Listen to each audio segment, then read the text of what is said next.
Olá pessoal, estamos ao vivo para todo mundo pelas mídias sociais. Professor Luiz Fábio com vocês, que a paz do Senhor esteja com todos, paz e bem. Para você que está entrando pela primeira vez no nosso canal, seja bem-vindo. Para você que é recorrente, a gente sempre tem esse bate-papo aqui, semanal em nossas lives. Aqui é um pouquinho do que eu já fiz aí pelo mundo, tá? Nosso currículo no LinkedIn, você pode olhar lá pelo YouTube também. Esse aqui é o nosso canal. Esse trabalho nosso aqui é um trabalho voluntário, solidário. A gente ajuda a comunidade de pessoas e é um trabalho educacional. A gente educa através da internet. Bom, nós começamos esse trabalho em dezembro, janeiro, finalzinho de dezembro, começo de janeiro do ano passado, quando a gente ainda estava na China. A gente tem uma experiência muito grande com os orientais aí, há mais de 26 anos. O meu trabalho sempre foi esse, disseminar conhecimentos. Nós já trabalhamos em empresas aí, entre as 50 maiores empresas do mundo aí. Trabalhamos na Vale, naquela época era Vale do Rio Doce. Depois trabalhamos na IBM, Compaq, a ex-HP, Nova Data, fui diretor de engenharia na Nova Data. Depois eu fui contratado pela Intel, fui para a Intel. Na Intel a gente fez toda a parte de gerenciamento, depois eu fiz a parte de diretoria de software na Landesk, que é uma divisão de software da Intel. Depois eu vim para a Premier. A gente trabalhou muito tempo com toda essa parte de governo, então a gente entende muito esse relacionamento com os orientais. Fizemos alguns projetos estratégicos, como o SAMU, é de nossa autoria, todo o projeto do SAMU, projeto, desenvolvimento, implementação no Ministério da Saúde.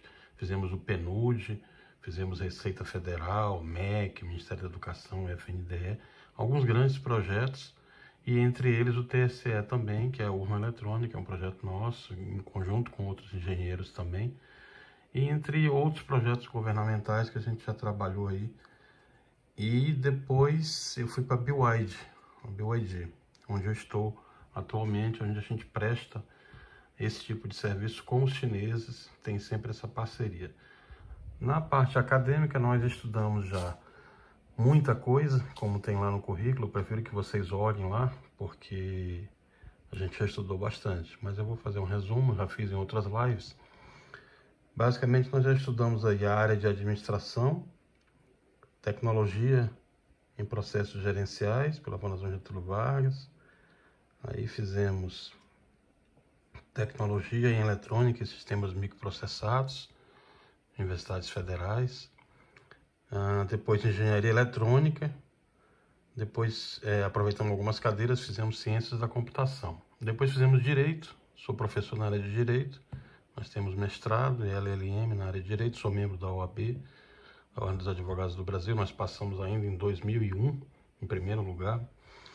E nossa vida sempre foi essa, de muita dificuldade, mas muita superação. Na correria aí, como muitos de vocês também, sou pai de família, né? Temos 7 bênçãos, exagerei um pouco, mas graças a Deus consegui botar eles todos nas faculdades também, todos estudam bastante. Só os 3 ainda que ainda estão tentando chegar, o resto já chegou. Bom, depois de direito eu fui fazer inteligência artificial, né? Estou estudando medicina agora. Eu tenho doutorado na área de engenharia de sistemas, tenho mestrado e doutorado, e sou mestre na área de direito, estou fazendo doutorado em Harvard na área de direito. Em Harvard eu faço doutorado na área de direito, temos algumas especializações na área de medicina.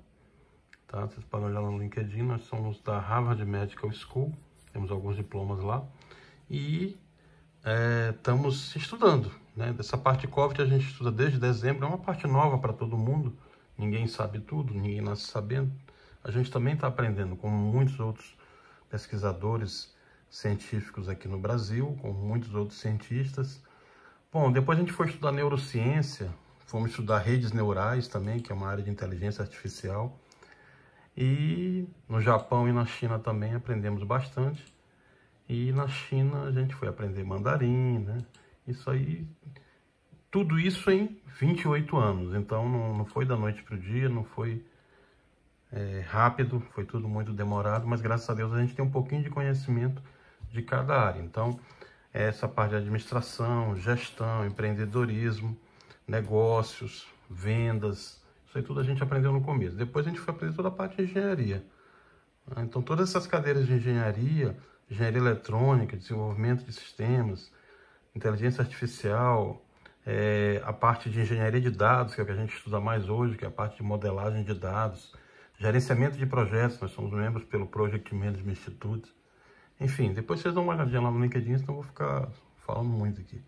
Mas a verdade é essa, eu já atravessei os 5 continentes e estudei pra caramba, viu? Isso aí eu posso confirmar para vocês. Poucos brasileiros estudaram o que eu já estudei, graças a Deus. Mas o mais importante é que eu tô aqui aprendendo com vocês, tá? A gente sempre faz esses bate-papos aqui e eu aprendo muito com vocês. Vocês me exigem bastante, isso é muito bom, porque a gente troca experiências. Muitos de vocês também têm outras experiências de vida. Eu gosto muito de aprender essas outras experiências de vida. Eu aprendo muito com vocês e tento passar um pouco disso que a gente já estudou. Tá bom? Então vamos lá. Vocês podem colocar nas perguntas aqui ao vivo, mas o tópico de hoje as pessoas me perguntaram muito. Eu publiquei até pela manhã ainda para evitar confusão. Eu vou falar para vocês hoje do cenário nacional, como a gente sempre faz. Vamos falar de alguns trabalhos no MIT, em Stanford, Universidade da China, Oxford, no Japão também, que a gente tá trabalhando também com os japoneses, tá aqui. Vou mostrar para vocês também alguns trabalhos. E nós vamos falar também sobre as vacinas, sim, as vacinas e sobre a OMS, que foi a polêmica de hoje, né? Aqui elas são 1h da manhã, vocês estão ao vivo comigo aqui, obrigado. E nós vamos começar pela análise mundial, vamos lá. Nesse momento, 7.318.124 casos de coronavírus oficialmente no mundo. Como eu sempre comento com vocês e comprovei nas lives anteriores, esse número aqui, você vai trabalhar sempre assim, 8 vezes. O que quer dizer isso, professor? Esse número aqui são os casos oficiais. São os casos que os países conseguiram notificar e testar. Então eles fizeram o teste, essas pessoas foram testadas. 413.648 infelizmente morreram e 3.602.580 foram recuperados. Vamos abrir no Brasil para a gente olhar como é que está no Brasil. Está aqui, ó, Estados Unidos 2.045.000, Brasil 742.084. Se você está assistindo a nossa live pela primeira vez, permita-me explicar para você que aqui é tudo ao vivo, a gente faz o bate-papo ao vivo, a live. As pessoas vão colocando as perguntas no chat, eu vou respondendo. Depois, algumas que não conseguem responder no mesmo momento, a gente responde depois. Mas, mais importante, não tem edição, como vocês estão vendo, sou eu. Minha filha fica coletando as perguntas aqui, falando aqui no meu ouvido, rapidinho para me falar para vocês. E eu vou lendo à medida que eu posso as perguntas que vocês vão fazendo, porque eu estou segurando o celular com a minha outra mão. Então não dá para fazer, não dá para me ler, não dá para me... eu só tenho uma mão para trabalhar e conversando com vocês, tá? Então é a gente, Deus, mas o mais importante, a gente tenta ser o mais transparente possível para que vocês tenham a melhor informação científica. Infelizmente a gente está num momento de muitas fake news aí, então acaba que confunde muitas pessoas com informação errada. Inclusive a gente trabalhou nesse projeto com a OAB, já está em fase final de criminalização. Alguns estados já foi deferido uma liminar hoje, já começa a valer como crime. Isso é muito bom para que as pessoas recebam informação verdadeira, tá? Bom, vamos lá. Aqui o que a gente está fazendo lá em Stanford, também já vou comentar com vocês, mas eu quero começar com vocês aqui na Unicamp, tá? Eu quero começar com vocês por aqui na China, exatamente.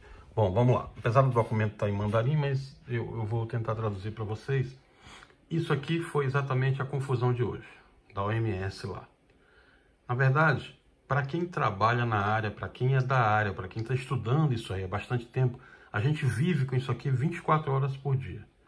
Muitos de nós, como eu falei para vocês, nós somos pesquisadores da CAGO, que é uma comunidade científica, tá aqui, ó, ligada à Casa Branca e à Universidade de Harvard e Yale, tá aqui, ó. Só que a gente é pesquisador voluntário, não recebe nada por isso, tá? A gente só trabalha em caráter voluntário para ajudar as pessoas. Meu interesse, desde o começo da criação do canal, é salvar vidas. Então, a minha preocupação principal é salvar a sua família, é salvar a sua vida e o máximo de brasileiros possíveis para que a gente não chegue nessa predição que eu fiz para vocês, que seriam de 80 mil brasileiros até agosto. A gente já está hoje com 39 mil. E eu não quero. Cada vez que a gente... para mim já é muito triste. Imagine 38 mil. Então esse é o nosso objetivo principal, salvar vidas. Eu preciso muito que vocês me ajudem a salvar vidas. Pedindo para que as pessoas se inscrevam aqui no canal, curtindo, comentando, compartilhando. Só isso que a gente pede, tá? Para que a gente consiga salvar. A informação ela é muito relevante nos dias de hoje.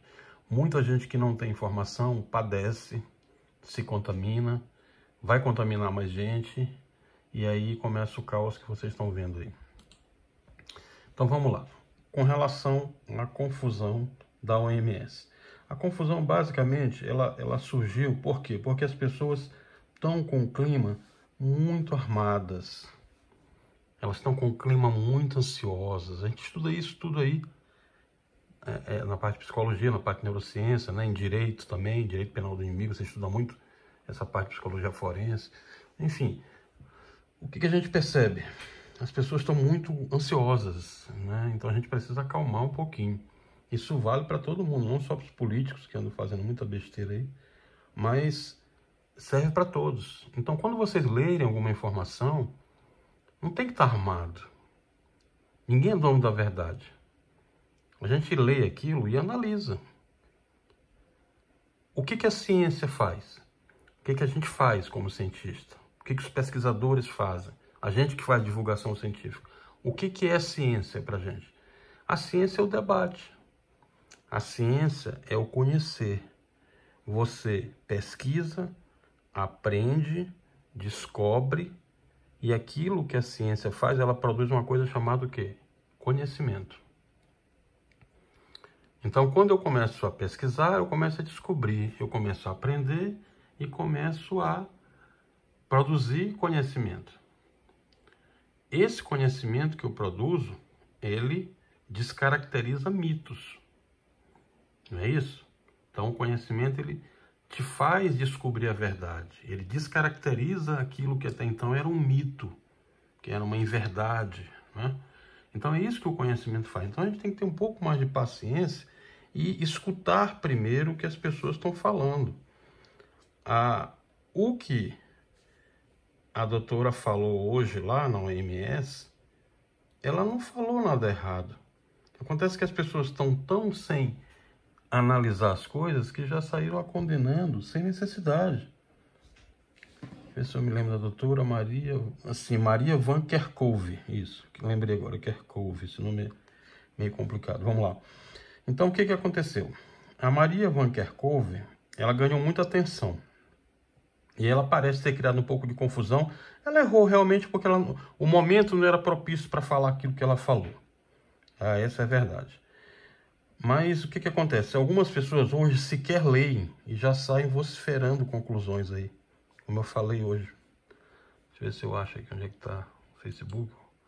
Tá aqui, ó. Pronto, falei hoje pela manhã cedo. No momento que ela falou, teve jornalista já ligando aqui. Eu já coloquei aqui para vocês, tá? Me perguntando, tá aí, ó. O que acontece? Então vamos desmistificar isso. Vamos lá.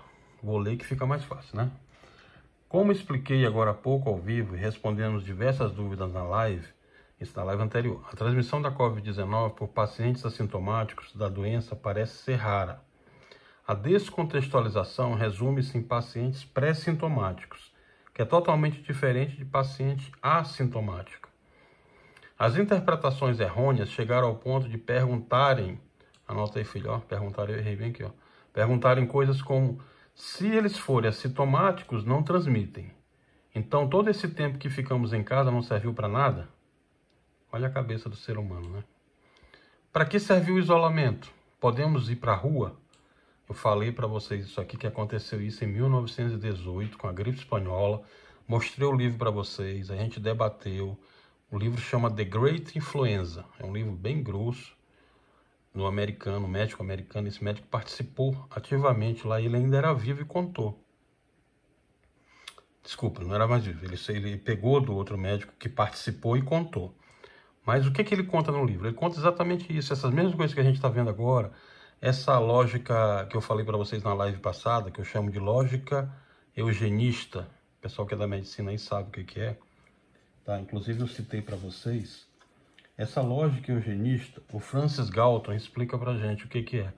É um exacerbado negacionismo de quem está isolado. Não vou citar qual é o político porque você já sabe o que eu estou falando, como eu falei na live anterior. Mas o que acontece? Quando você está com esse tipo de lógica eugenista na cabeça, toda vez que alguém se aproxima de você, você nega. Então, é o que está acontecendo com muitas pessoas.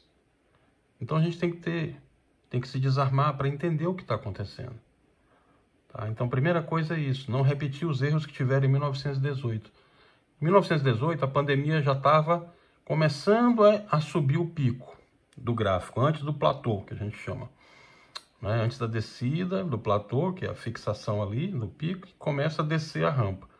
Então, o que aconteceu no mundo na pandemia de 1918, que matou 50 milhões de pessoas naquela época, que chamou gripe espanhola, mas na verdade era a gripe americana. Expliquei para vocês numa live, que foram os americanos que fizeram isso em Kansas, mas tinha uma imprensa que era independente na Espanha, essa imprensa cobriu, e de tanto ela mostrar a matéria, acabou ficando como gripe espanhola. Mas a gripe é americana, produzida no Kansas pelos americanos na Primeira Guerra Mundial. Enfim, eu não gosto muito de falar essas coisas com o nome de país, porque caracteriza um pouco o que eu falei para vocês em outra live nossa, que é a xenofobia. A gente tem que ter cuidado como fala, para não gerar preconceito. Uma coisa é o que o Partido Comunista Chinês fez. Outra coisa é o povo chinês. A gente precisa saber isolar. Uma coisa foi a chikungunya que começou no Brasil. Eles poderiam estar chamando de vírus brasileiro. Então não é bom a gente ficar falando dessa coisa de vírus chinês, vírus americano, vírus chinês. Não, é um vírus.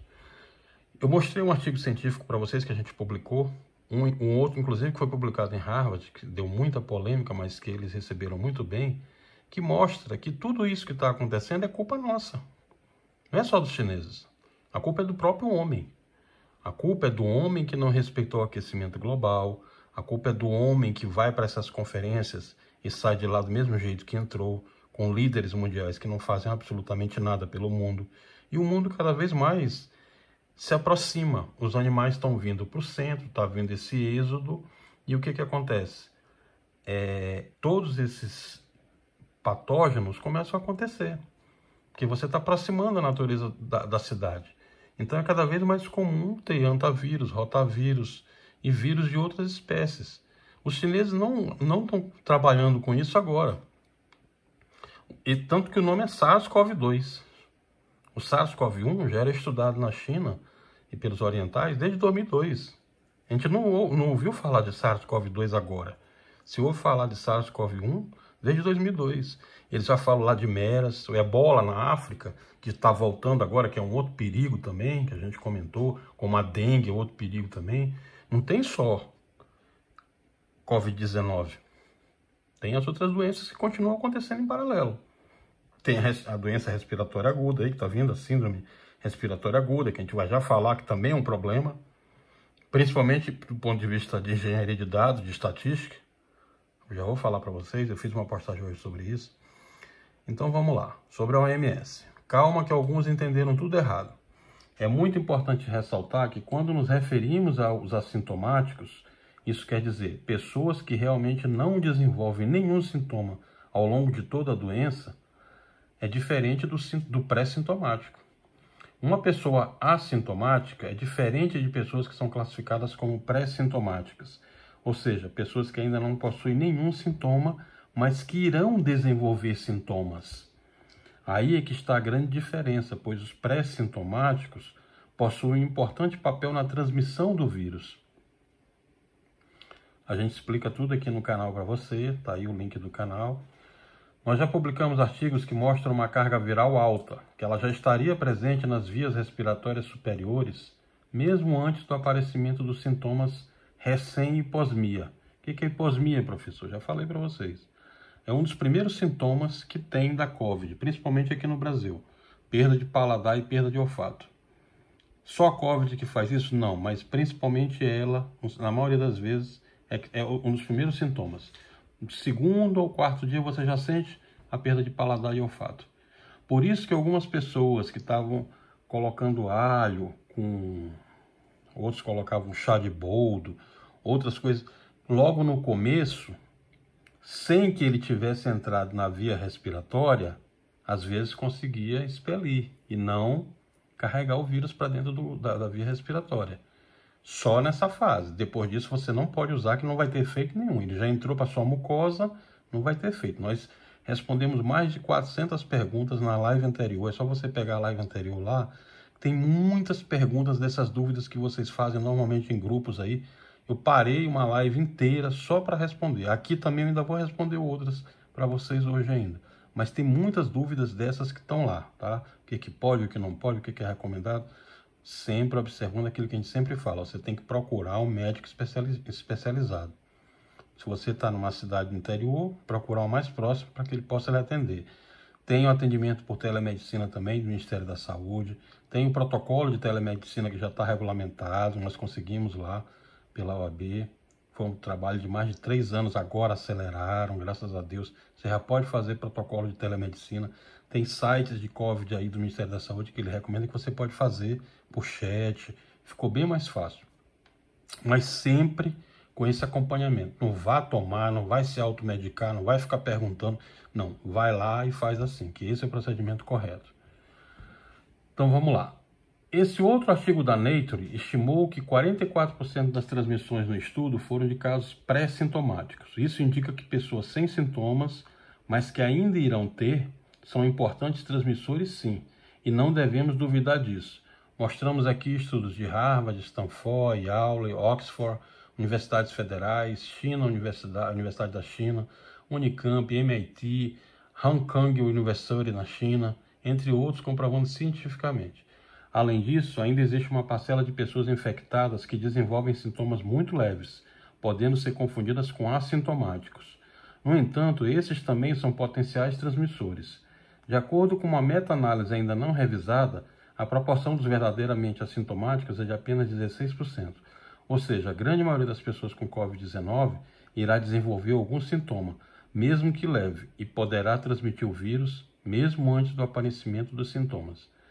Por isso, é preciso ter cuidado com o uso indevido dos termos assintomático e pré-sintomático. Pode ser que não haja muita transmissão assintomática, mas sim muitas transmissões pré-sintomáticas. Então, as medidas de distanciamento social, distanciamento físico, tá? Depois eu vou trocar isso aqui, tá, filho? Anota aí.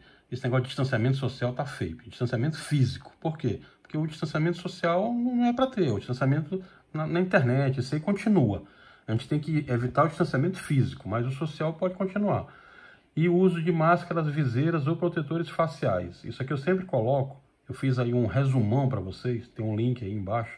Tem todas as dicas contra o coronavírus, como não pegar. É só vocês consultarem lá no Facebook ou aqui, que vai ter o link para vocês olharem aí todas essas proteções. Tem mais de 500 sugestões lá para vocês não pegarem o vírus, tá?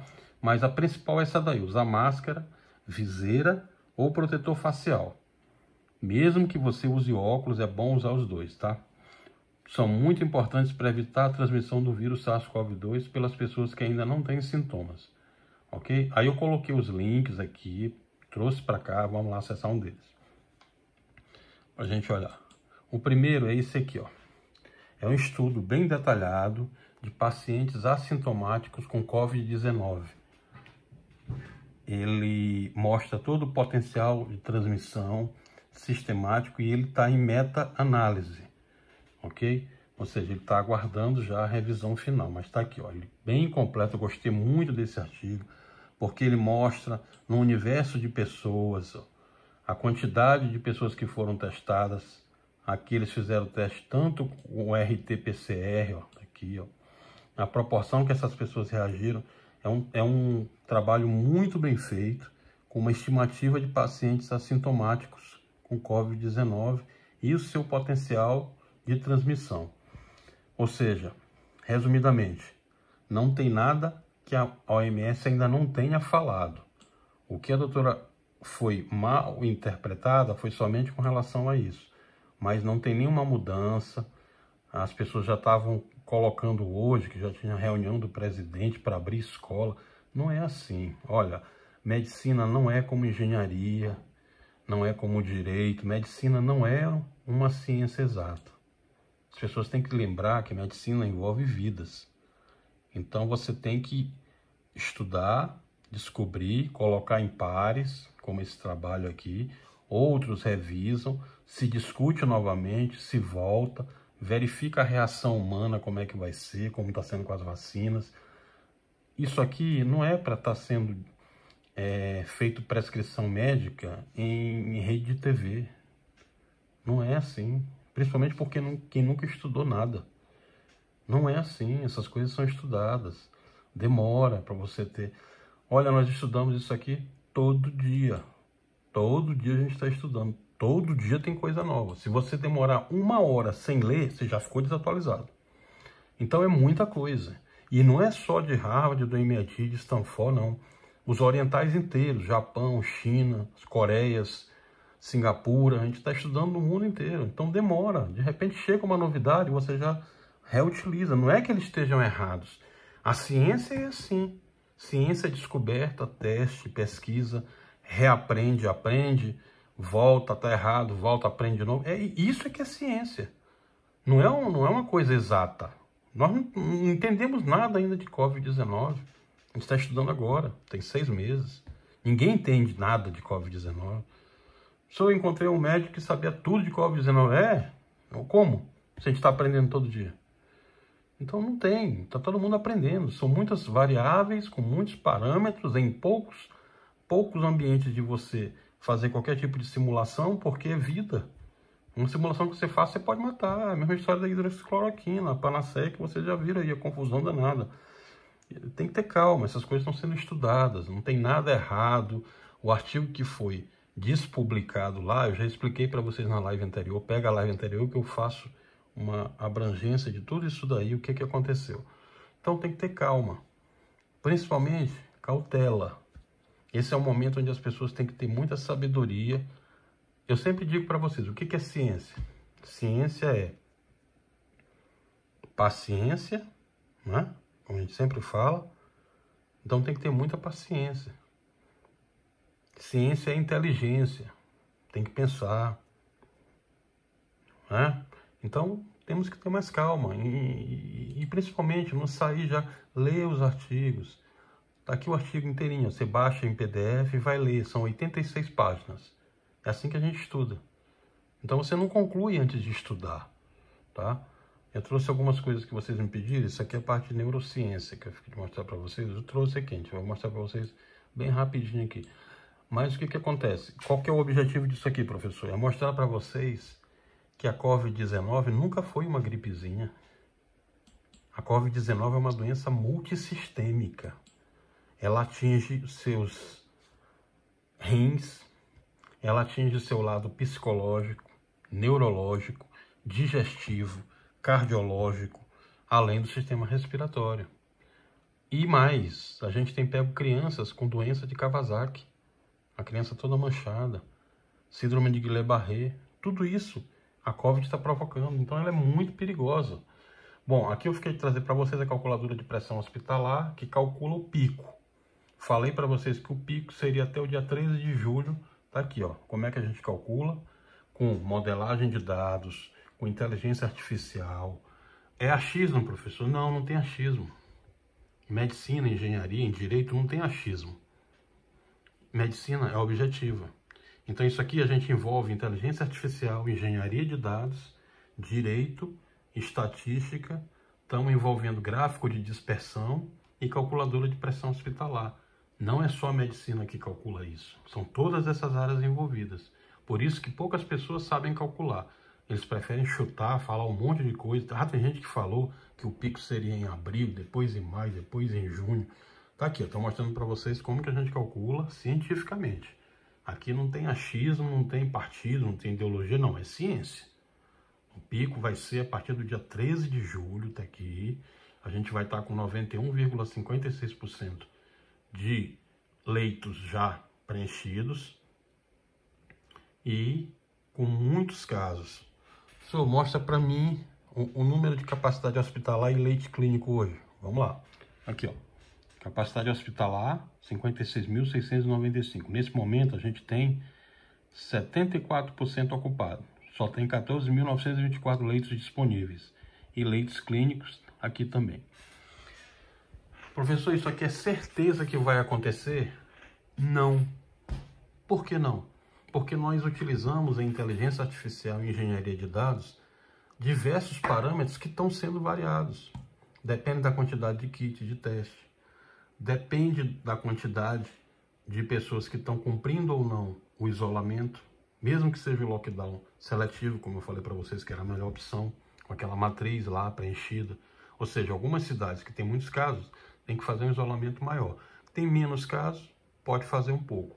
O que acontece? Não é uma questão linear para cada cidade. Vamos fechar tudo, para tudo. Não, não é isso. Você tem que fazer uma matriz determinante por cada cidade. Cada cidade tem sua autonomia. Nós fizemos uma live aqui que eu expliquei para vocês tudo do direito com relação ao lockdown, o anglicismo que era isso, quais são as características, qual é a diferença do lockdown para isolamento, para confinamento, para quarentena, o que era estado de sítio, o que é estado de defesa, o que é estado de exceção, né? Falamos sobre isso tudo na live anterior a essa última, né? O que acontece? Você pode ir lá, ó, todas essas lives tem muita informação para você, informação cara, que a gente está disponibilizando aqui gratuitamente. Você vai lá e consulta. Professor, minha conta de energia cortou, como é que eu faço? Está aqui, ó. Tratei nessa live aqui. Pegue lá e assista. Abra lá, você pode abrir a hora que você quiser no celular, abre qualquer uma delas. Meu plano de saúde não quer atender, o exame para Covid está negando, tá bem aqui. Ele tem que lhe atender, resolução da Agência Nacional de Saúde, falei as jurisprudências, falei as doutrinas, falei os últimos casos, falei qual é o procedimento que você tem que fazer. Meu inquilino me ligou, quer cobrar meu aluguel, quer me expulsar, como é que eu faço, quer despejar? Tem saída? Tem. Tá lá, vai lá, olha a live que fala sobre isso lá. Como que você renegocia contratos, boleto que está em atraso, pode cobrar juro, não pode cobrar juro, contrato civil, como é que fica, como é que eu faço a teoria da improvisação, como é que eu trabalho com isso. É só você olhar nas lives lá, a gente falou de tudo isso daí. Podem cortar sua energia? Não, não podem. Tá lá, já estou respondendo as perguntas que estão chegando aqui, tá? Minha água que foi cortada, também não pode. Serviço público essencial não pode interromper durante a pandemia. Volte lá, pega o número, assista a live lá que eu descrevo o que você tem que fazer. Qual é o procedimento, para quem que você vai ligar, qual é a sentença judicial que você vai referenciar, qual é a vara judicial que você vai pegar, onde é que tá. Tá tudo explicadinho lá. É só entrar na live e assistir. Ainda no mês de março, eu falei que o Brasil iria ultrapassar os Estados Unidos. Nós fizemos mais de 300 predições aqui desde dezembro, desde janeiro para cá. E vocês sempre olhavam lá e sempre comentam. Das 300 e poucas predições que nós fizemos, graças a Deus porque a gente acertou. A gente estudou estratégia para isso daí, tá? Estratégia, muitas pessoas acham que é só falar. Não, é estudado. Tem cursos lá fora que você passa 3 anos estudando estratégia. E tem todas essas variáveis que eu falei para vocês foram estudadas, tá? Nós estudamos ainda em março, ainda em fevereiro, quando os Estados Unidos nem tinha casos, estava começando ainda. Eu abri aqui, só pegar, tá bem aqui, ó. Pega essa live bem aqui, ó. Por que o Brasil está errando nas medidas do coronavírus, que você vai ver. Tá aqui, foi em fevereiro, ó. Aqui. Parem agora, também em fevereiro. Nós vamos ter um volume muito grande de pico de casos de coronavírus. Isso aí tudo é baseado nessa experiência que a gente teve com os orientais. Muitas pessoas que estão comentando aí nunca foram na China. Nós moramos lá, estudamos lá, trabalhamos lá. Então a gente conhece isso e conhece a cabeça deles. Conhece a cabeça dos japoneses.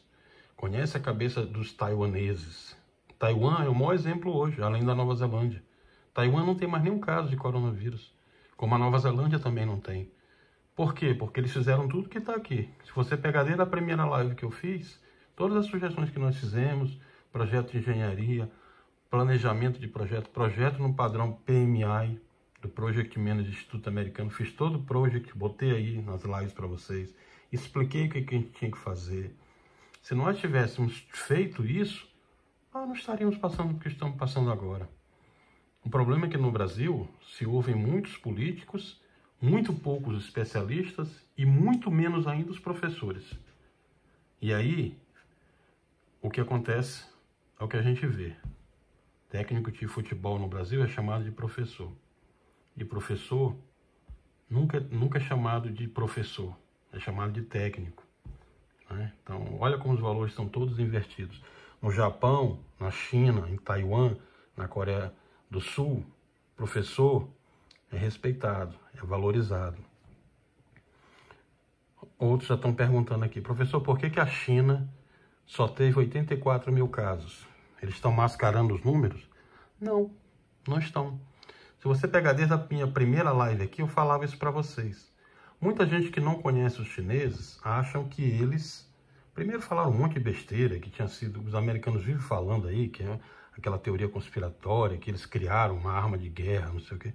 Isso aí tudo é teoria conspiratória, tá? Eu estudei, convivi com médicos que estavam no laboratório de Wuhan e posso testemunhar para vocês. Não teria razão nenhuma para não dizer a verdade, porque o meu trabalho é sempre transparente. Eu vou falar o que é a verdade, doa quem doer. Eu sempre digo isso para vocês. Os chineses erraram? Sim. O Partido Comunista Chinês errou. Acho até que não foi nem em dezembro. Acho até que lá pelo mês de novembro, como Harvard mostrou hoje para gente, uma pesquisa que a gente trabalhou lá. Não concordo com muita coisa que está ali, não. Não é porque o cara foi visto com um GPS no mês de novembro, saindo da casa dele, gripado, que é isso aí, ele já estava com a Covid. Não é assim. O estudo tem que ser uma coisa baseada em evidência científica. Tem prova de que essas pessoas estavam indo para os hospitais com Covid-19? Não tem. Na China é muito comum doença respiratória. Só que a diferença qual é? É que eles se prepararam melhor. Os chineses, se você observar, antes de 7 de janeiro, eles fizeram a maior operação de guerra médica da história. Eles pararam Wuhan. Wuhan é no distrito de Hubei, é uma província. Você tem do lado Shenzhen, Guangzhou, Xangai, Pequim. Ou seja, eles conseguiram isolar somente naquela região. Esse foi o trunfo deles. E eu falei isso desde o começo aqui. Olha, se a gente não isolar para que esses casos vão, a gente vai ter 23 Wuhans no Brasil. Foi o que aconteceu. Nós temos hoje quantas Wuhans? Mais de 25, né? Nós não temos mais controle. Todas as cidades, em todos os municípios praticamente do Brasil estão entrando. Em área indígena está entrando. E vírus é assim, quando ele vem, a curva epidemiológica é essa aí que a gente está vendo. Vem pelo ar, por aerossóis, que a gente mostrou aqui nessa live. Como é que é. Mostramos inclusive os gráficos em 3D, câmera lá em Harvard, como eles simularam. Tá aqui tudinho para vocês olharem, é só clicar lá. E eu falei ainda em março, olha, o Brasil vai ser o epicentro do mundo. Nós vamos ultrapassar os Estados Unidos, tá bem aqui, ó. Inclusive, muita gente aqui me diz, professor, você está exagerando, não sei o quê, para não dizer aqueles nomes que eles ficam chamando a gente, né? Teve uns extremistas aí que, inclusive, entraram na página. Eu até falei para eles, olha, você não tem medo nem de extremista terráqueo, presencial, né? Imagina a gente que é do direito ter medo de extremista de internet, né? E a gente conseguiu pegar uns dois ainda aí, porque na internet nada é privado, como eles acham que é, tudo você consegue rastrear, né? Então, a gente conseguiu pegar, mas o objetivo realmente é esse, é que vocês olhem, tá? Aqui, ó, falamos pelo contágio, pelo ar, pelos olhos. Olhos contaminou muita gente na China, inclusive um médico que foi referência lá, que eu conheci o sobrinho dele, gente muito boa, ele morreu pelos olhos, tá? Foi um médico chinês que o Partido Comunista no começo censurou, não acreditou nele, negligenciou as informações que ele estava passando, e ele foi um dos primeiros a descobrir o trabalho da Covid-19. Ele é uma grande referência nessa área.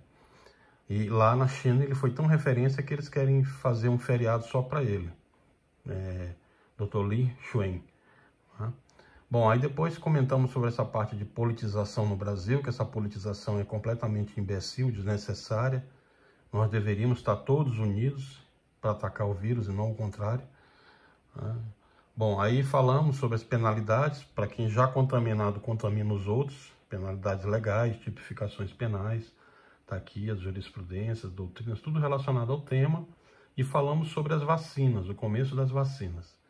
Depois falamos que ainda não é hora de abrir, como a gente continua insistindo. Vocês estão abrindo e liberando o abatedouro. Vai ser um abatedouro de pessoas mortas aí. Escrevam o que eu estou falando para vocês. E isso não sou só eu que estou falando, não. Outros cientistas também estão falando já. A gente trabalha com isso daí, a gente conhece. Engenharia de dados, modelagem de dados, te mostra isso. Não adianta o governo querer mascarar.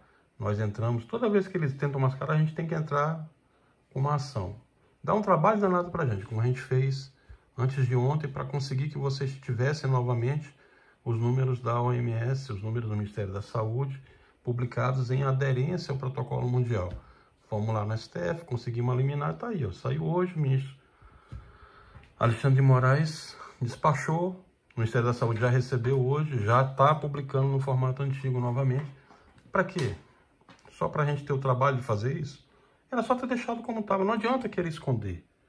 Tá? Essa época da ditadura militar, que se escondiam mortos, escondiam relatórios, isso aí já passou, isso aí ficou nos livros de história. A gente tem que pensar daqui para frente. Nós estamos num regime de Estado Democrático de Direito, onde as instituições estão trabalhando e estão fiscalizando. Nós, operadores do direito, estamos fiscalizando. Então, quando começarem a fazer errado de novo, nós vamos lá e temos todo um trabalho para fazer, eles fazerem da forma correta. O povo que está aqui é que demanda essas informações. Nós não podemos ter informações epidemiológicas atrasadas ou adulteradas. Elas impactam em relatórios, elas impactam em gráficos. Vou mostrar para vocês o que eu mostrei hoje pela manhã também. Bom, aí tem mais 2 estudos aqui, só para a gente encerrar esse assunto da OMS, para que fique bem claro. Está aqui outro estudo também da Nature, né? Outro estudo de Harvard, outro estudo da Organização Mundial de Saúde. Foram 7 estudos que eu peguei para vocês. Outro estudo está aqui da Nature também, tá? A parte virológica, pacientes hospitalizados com Covid-19. Isso aqui são estudos, 90 páginas cada um. São bem detalhados. Então, o estudo científico desse aqui não tem achismo. É um estudo com evidência, com gráfico, com constatações. São estudos muito sérios. É preferível você acreditar num estudo científico desse do que no achismo de um paraquedista que nunca estudou. É brincadeira. Então, você tem que pegar e acreditar no que os especialistas estão falando, porque eles estão falando isso baseado em evidências. E quando tiver dúvida, esse é o problema principal no Brasil, é perguntar para quem conhece. Não é perguntar para quem não conhece. Porque aí você acaba tomando, leva você a fazer uma tomada de decisão errada. Outro estudo aqui, ó. The size and duration of air carriage of respiratory droplets and droplets nuclei. Ok? Também, PubMed. Bom, aí os números de casos confirmados no Brasil, a nossa curva cada vez crescendo mais, a gente já está próximo de 800 mil casos. É muito preocupante, principalmente porque 800 mil são os casos, somente os casos oficiados e notificados, que foram testados. E a quantidade de pacientes que todos vocês sabem, que a gente acompanha, que a imprensa mostra, que os cartórios estão mostrando, que os postos de saúde estão mostrando, as UPAs, as unidades básicas de saúde estão mostrando, que essas pessoas estão voltando sem ser testadas. Estão voltando sem sequer terem prescrito medicamento para ficar em casa. Isso é um grande problema, porque nós temos um volume de subnotificação 8 vezes em média maior, e essa afirmação não é só minha. O Anderson, que foi o vice lá do Mandetta, falou isso também hoje, que nos cálculos dele, inclusive, não é 8 vezes, como eu falei, ele acha que são 10. Eu acho que é um pouco menos, mas acredito em tudo que ele descreveu lá, porque eu também sempre falava isso aqui. Esse número oficial, ele não reflete a realidade. Basta você ver que a nossa curva hoje, ela é uma curva ascendente que muito parece com a curva americana. Quando você pega a curva americana, eu já mostrei para vocês aqui, ela é muito parecida com a curva brasileira. Nós temos hoje aproximadamente quantos casos a gente está tendo? Vamos lá. Professor, mostra para mim. Mostra, tá aqui, ó. Nós estamos tendo 28 mil casos por dia, em média. Tem dia que é 30, tem dia que é 32, tem dia que é 28. Então, em média, 28 mil casos por dia, oficiais. Né? E a quantidade de subnotificados, a quantidade de pessoas no Nordeste, no Amazonas, no Norte, no Sul, que não estão sendo colocadas aí. Bom, todos os estudos estão aí, tá? Os links também estão no trabalho. Agora eu quero mostrar isso aqui para vocês. Quero mostrar para vocês o que está acontecendo. Está acontecendo é que nós estamos tendo muitos casos de síndrome respiratória aguda, principalmente nos estados de Minas Gerais, Paraná e Mato Grosso do Sul. Professor, explica isso para mim. Vou explicar. Como eu coloquei aqui, reitero a observação que alguns estados inicialmente com poucos casos de Covid-19, como Minas, Mato Grosso do Sul, Paraná e outros, estão tendo um aumento significativo de óbitos por síndrome respiratória aguda, a SRAG.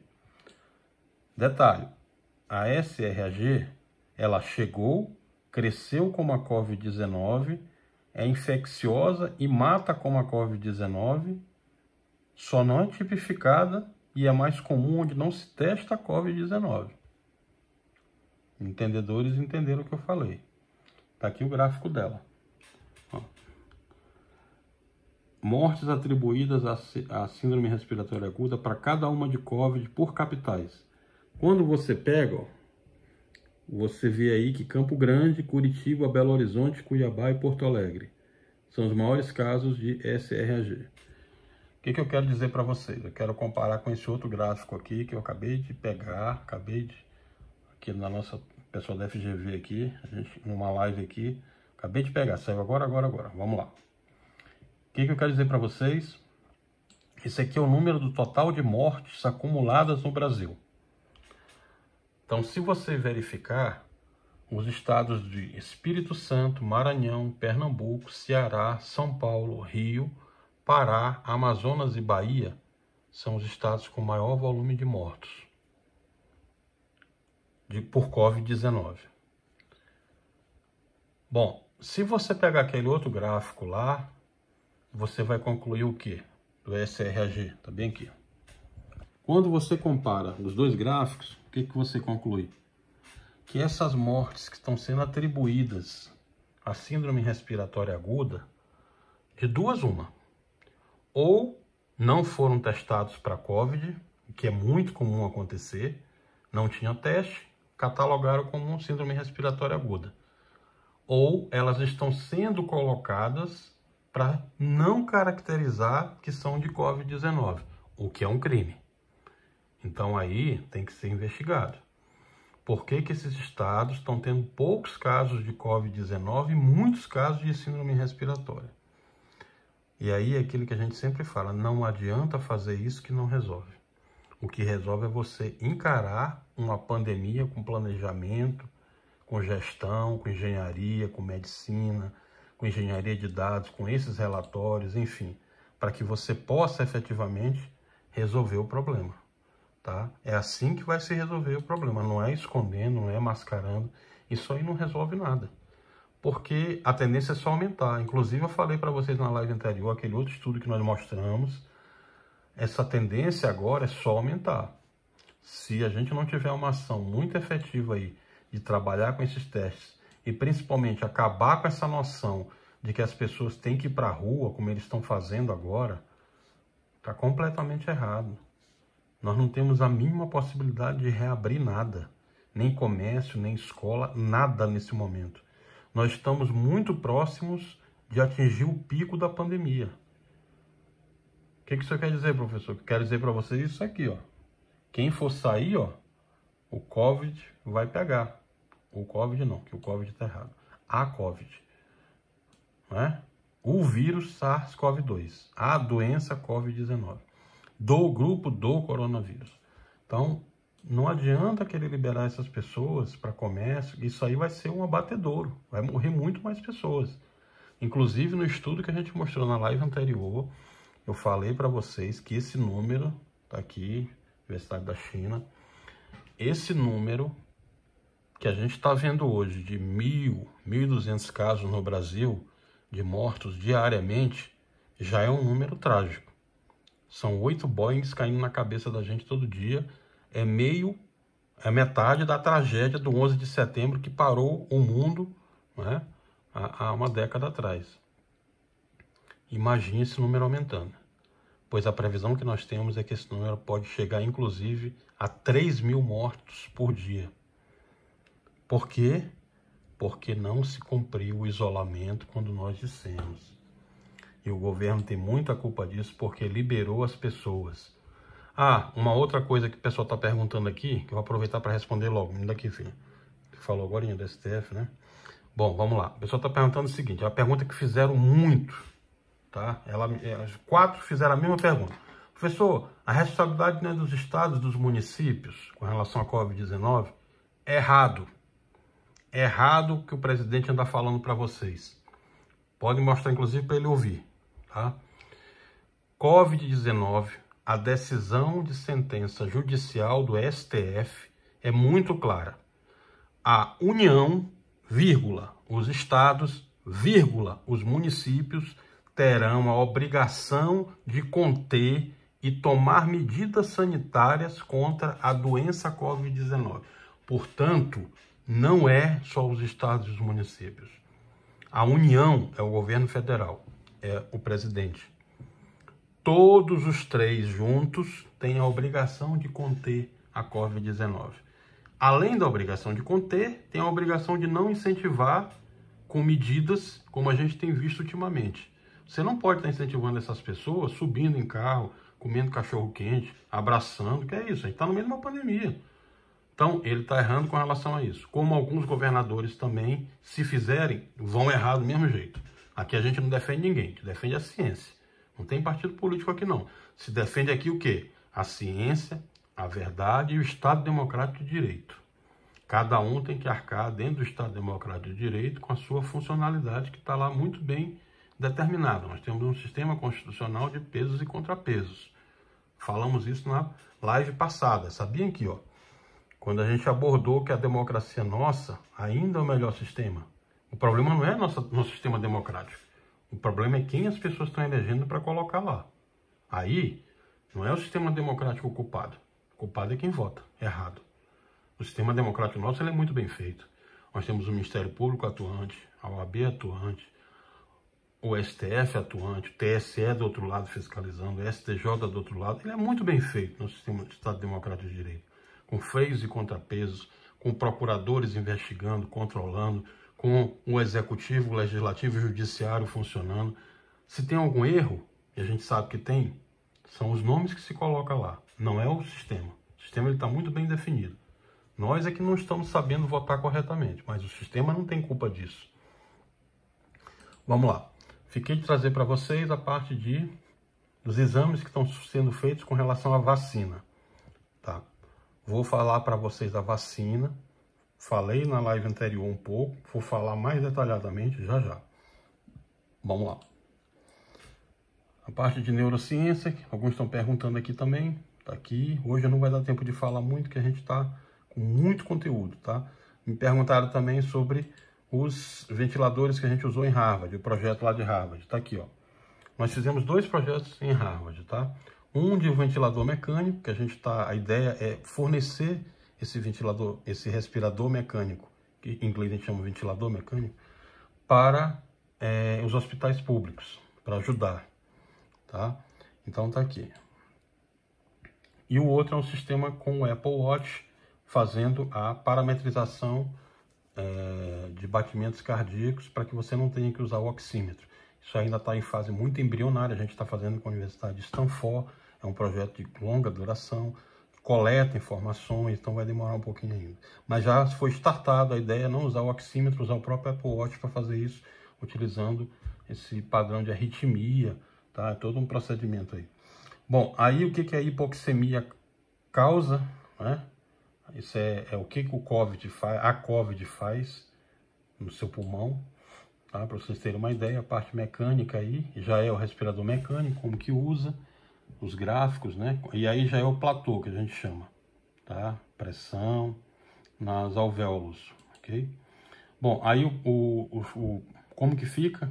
no caso um paciente normal, e o outro com a COVID-19 já no pulmão, chegando já, e aí que é o estado muito perigoso, que aí você precisa já usar UTI, respirador mecânico. É a pior fase da COVID, é a fase mais complicada realmente. Bom, vamos lá olhar um pouquinho de estados nesse momento. O que eu tenho observado nos estados aí, dos gráficos que a gente viu? Principal dica é exatamente essa: nós não temos a mínima condição de abrir comércio e escola nesse momento. Esse é o primeiro ponto. Segundo, se você está no meio de uma pandemia global, com 30 mil pacientes basicamente sendo contaminados, notificados oficialmente por dia, o que representa 8 vezes o número de subnotificações, nós já temos aproximadamente 5 milhões e meio de pacientes subnotificados no Brasil. 5 milhões e meio ultrapassa em 2 vezes, 3 vezes o que os Estados Unidos tem de pacientes hoje. Então nós já somos muito piores do que os Estados Unidos, com uma grande diferença. Quantos eles já testaram lá? Vou mostrar aqui para vocês agora.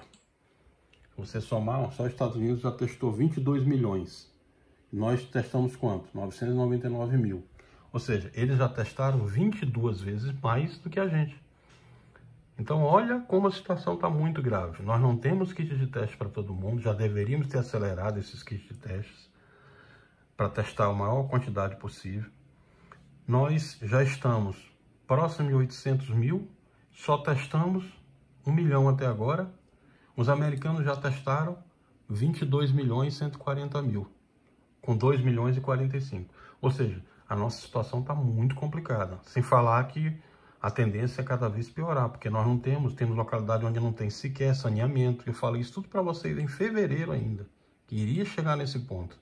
Porque nós não tínhamos sistema de saneamento como os chineses têm, os americanos têm, a Europa tem.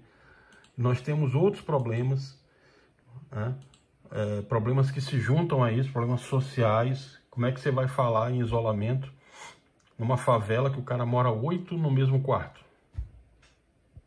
Complicado. Então nós temos problemas muito mais graves que, misturados à COVID, vai acarretar outros sintomas, outras doenças, outros problemas muito complicados. Por isso, nesse momento, se você puder, não saia.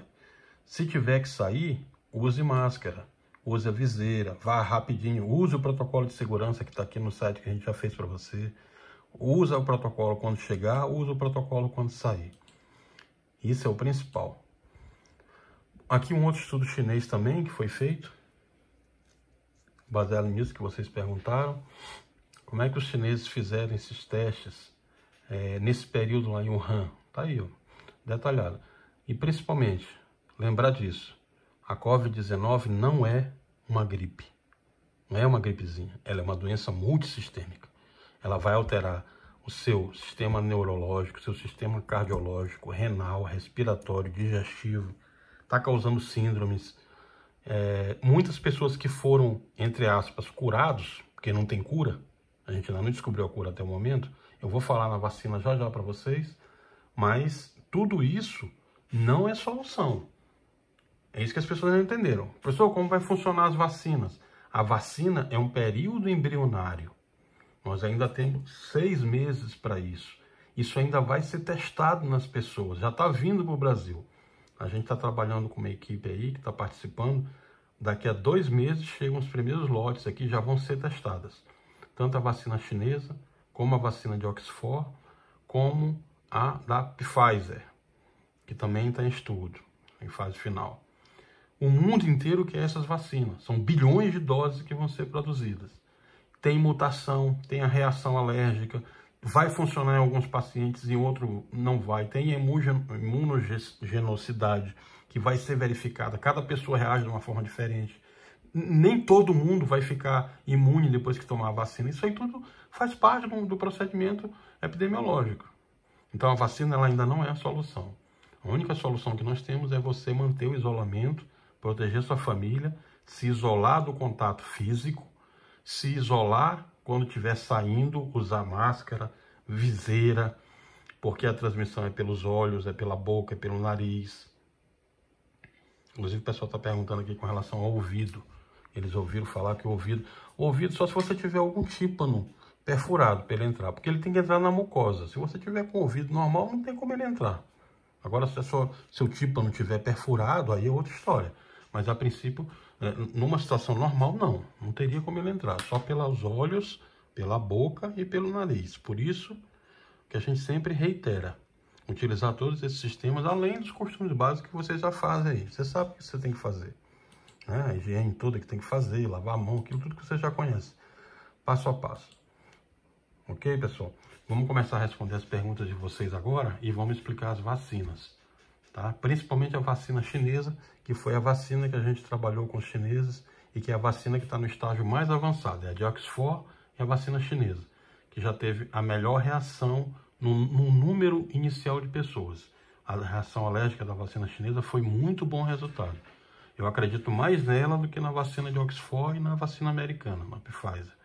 Eu acho que a chinesa ela vai ser a que vai conseguir causar maior efetividade, porque ela foi muito bem testada. Eu vou mostrar para vocês detalhadamente agora o porquê que eu digo isso, porque a gente acompanhou com eles lá, e principalmente a vacina chinesa vai ser dada para os brasileiros, ela não vai ser cobrada, o governo não vai gastar nada. Os chineses estão dando a vacina para os brasileiros, tá? Como estão dando para os americanos, estão dando para o mundo inteiro, até para tirar essa imagem inicial de tudo que aconteceu lá, né? Que não foi culpa deles, foi culpa do Partido Comunista, e acabou acontecendo, mas a gente sabe que essas coisas, como eu falei para vocês, se vocês pegarem o estudo científico lá, vocês vão estudar detalhadamente que não é o local, é a situação. Tanto que pode voltar a ocorrer. A preocupação nesse momento é com a segunda onda da pandemia, no mundo inteiro. Como também houve em 1918. Quando as pessoas relaxaram, acharam que tinham que ir para a rua, em 1918 aconteceu exatamente isso. Milhares saíam para as ruas, dizendo que estavam cansados, né, que não aguentavam mais ficar em casa e que já tinha passado. O que aconteceu? Esses milhares que saíram nas ruas se contaminaram e aí voltaram para casa e transmitiram, e aí a contaminação foi muito maior, morreu mais de 10 milhões de pessoas. Então tem que ter muita calma. Nada de sair, nada de ir para a escola, botar filho em escola, ir para comércio. Até porque, como eu mostrei para vocês na live passada, cientificamente, isso a gente estudou. Tem um estudo de estratégia, um estudo de hábitos de consumo. O consumidor não está com a cabeça para consumir. Enquanto o consumidor olhar o que está acontecendo no mundo, ele não vai consumir. Ele só vai voltar a consumir como um pai de família, você que está aí do outro lado, como a gente que está aqui, que tem filhos. A gente só vai voltar a consumir quando as coisas começarem a normalizar. Isso é a tendência. É uma tendência natural. O problema, nesse momento, não é a economia. O problema é a gente salvar a vida. Se você morrer, você não vai consumir. A gente está tirando do mercado de consumo 1.300 famílias todo dia. Essa é a nossa preocupação. Essas pessoas não podem morrer. A gente tem que trabalhar para salvá-las. O governo tem que trabalhar para salvá-las, tem que abraçar, ao invés de estar com esse discurso aí, cada um brigando por um lado, tem que estar unido, todo mundo unido, trabalhando para salvar essas pessoas. Eu sempre comento isso. Falta uma voz no governo, principalmente no governo federal. Falta sensibilidade. Aqui não é uma questão de ideologia partidária, não. É uma questão científica, uma questão humana. Qualquer profissional do direito entende o que eu estou falando. Aliás, qualquer profissional de qualquer área. É muito desumano o que está acontecendo no Brasil hoje. Essas 38 mil famílias não ouvem uma palavra de respeito, de dignidade. É reunião em cima de reunião, tratando, e não se preocupa com essas pessoas. Não se tem uma palavra para essas pessoas que... Eu também fui um desses atingidos. Vocês lembram o que aconteceu aqui na minha família também. Mas eu me coloco no lugar deles. 38 mil famílias de brasileiros. Não tem uma mensagem de luto. Cada vez é uma mensagem que é o contrário. Que ao invés de se preocupar, transmite mais raiva e mais dor.